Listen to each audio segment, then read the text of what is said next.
Alpha N95MX পুরো metallic grey ফিনিশে এসেছে। হাতে নিলে মনে হয় একটা প্রিমিয়াম বিল্ডের ল্যাপটপ ধরেছি। প্লাস্টিক বিল্ড, ওয়েট মাত্র 1.68 কিলোগ্রাম। খুব লাইট ওয়েট ফিল হবে আপনার কাছে। 36x26 সেন্টিমিটার এটা লেন্থ আর উইথ।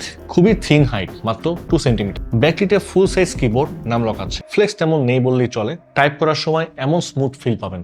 আর তার নিচে বড়সড় ফাস্ট রেসপন্স ট্র্যাকপ্যাড। টাচপ্যাডও আছে biometric fingerprint sensor. Alpha N95MX ল্যাপটপে আছে 15.6 inch FHD IPS panel, 1920x1080p resolution, refresh rate 60 hertz, 1300:1 contrast ratio আর 178 ডিগ্রি ভিউইং অ্যাঙ্গেল।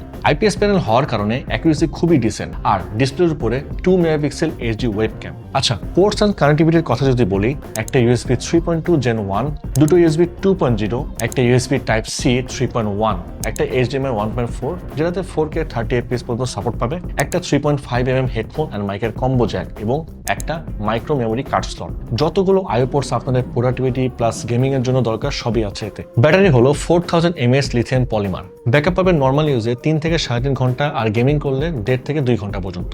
আর 2 ওয়াট স্টেরিও স্পিকার, একদম ক্লিয়ার সাউন্ড।